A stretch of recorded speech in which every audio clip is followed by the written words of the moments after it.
Hello everyone, this is the concept regarding market demand. Okay, what is market demand? Before going to that, just once I will glance you the meaning of demand. What is demand? The quantity of a commodity that a consumer is going to purchase in a market at a particular price. That's what we call demand. Then what is market demand? Market adagadi demand ಮಾಡ್ಕೊಳ್ಳುತ್ತಾ? Then what is market demand?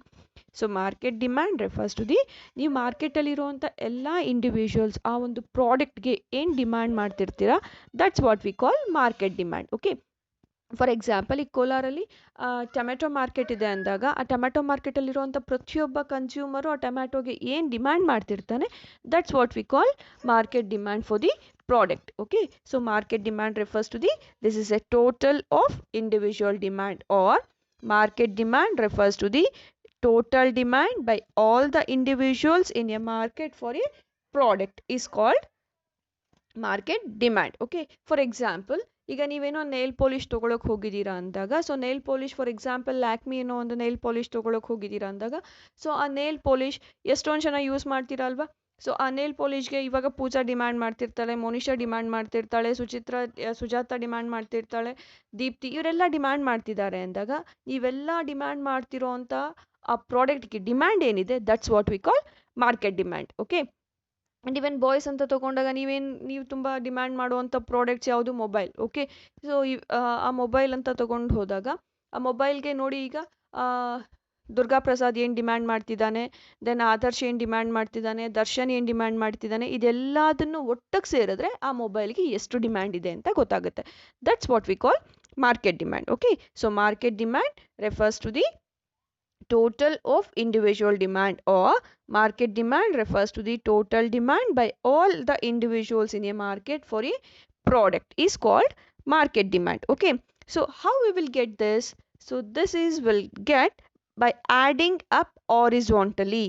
Okay, so this is done by adding up horizontally all the individual demand schedules. Okay, by adding all the individual demands horizontally we will get this market demand. Okay, so ಎರಡು individual demand ಕರ್ವ್ಸ್ನ add ಮಾಡಿದಾಗ ಅದು ಹಿಂಗೆ horizontal ಆಗಿ add ಮಾಡಿದಾಗ ನಮಗೆ ಏನು ಸಿಗುತ್ತೆ that's what we call horizontal summation. Okay, or adding up two individual demand curves horizontally, that's what we call horizontal summation. Okay, horizontal summation refers to the adding up two individual demand curves horizontally is called horizontal summation. This can be explained with the help of a diagram.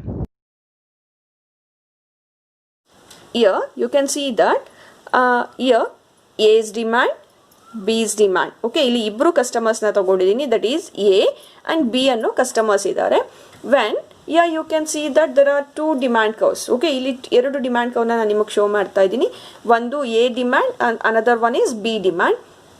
When the price is OP1, when the price is OP1, the consumer A is preferring Q1 quantity. When the price is P1, the consumer is preferring Q1 quantity. And when the price increases to P2, when the price increases to P2, you know that the law of demand says that when the price increases, the demand for the product will decreases. So ಈಗ Q1 in the quantity will be reduces from Q1 to Q2. Okay, is it clear? When the price increases to P2, the quantity reduces to Q2. ಇದು ಯಾರು ಮಾಡ್ತಿರೋದು demand? A demand. When come to the B, okay, so even when the price is P1, he is preferring Q1 dash quantity of the good, Q1 dash quantity of the good.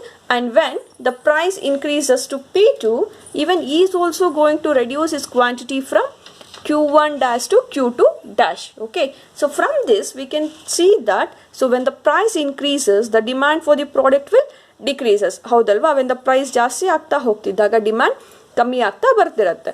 Then ಇಲ್ಲಿ horizontal summation ಅಂತ ಹೇಳಿದೆ. When we add this A's demand plus B's demand is equals to market demand. Okay, ಹೆಂಗೆ ನೋಡಿ ಇಲ್ಲಿ dotted line ಕಾಣ್ತಿದೆ ನಿಮಗೆ.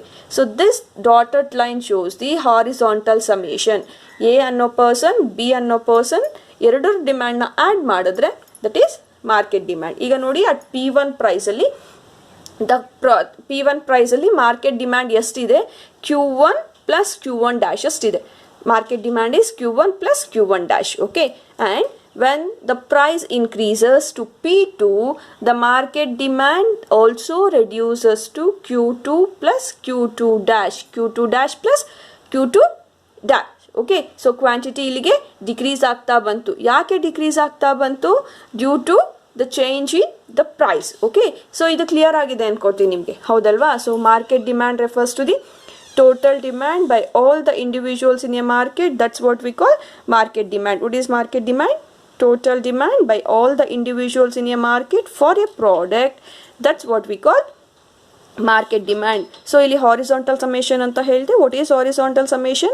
By adding up two individual demand curves horizontally. That's what we call horizontal summation. Adding up two individual demand curves horizontally ಏನಂತ ಹೇಳ್ತೀವಿ ಅದನ್ನ horizontal summation. I think ಇದು clear ಆಗಿದೆ ನಿಮಗೆ, right? The next concept is adding up two linear demand curves. Adding up two linear demand curves. So ನಿಮಗೆ demand curve ಅಂದ್ರೆ already ಗೊತ್ತಿದೆ, ಹೌದಲ್ವಾ? Here in a market there are two customers. The two customers are A and B. There are two customers. The two customers are A and B. A ಅನ್ನೋ ಒಂದು customer ಇದ್ದಾನೆ and B ಅನ್ನೋ ಅಂತ ಒಬ್ರು customer ಇದ್ದಾರೆ. Okay, when the A is going to demand for the product when the price is 10. Okay, ಅವನು ಯಾವುದೋ ಒಂದು ಪ್ರಾಡಕ್ಟ್ಗೆ ಡಿಮ್ಯಾಂಡ್ ಮಾಡ್ತಾ ಇದ್ದಾನೆ when the price is 10 and B is demanding for the product when the price is 15. Okay, so ಇಲ್ಲಿ D function of P ಅಂತ ಇದೆ. So demand for the product at that price ಅಂತ. Okay, so ಇಲ್ಲಿ P ಪ್ರೈಸ್ನ indicate ಮಾಡ್ತಾ ಇದೆ, 10 ಅನ್ನೋದು ಎಷ್ಟು ಕ್ವಾಂಟಿಟಿ ಅನ್ನೋದನ್ನ ತೋರಿಸ್ತಾ ಇದೆ. ಇಲ್ಲಿ ಮೈನಸ್ ಸೈನ್ ಏನಕ್ಕೆ ಬಂದಿದೆ?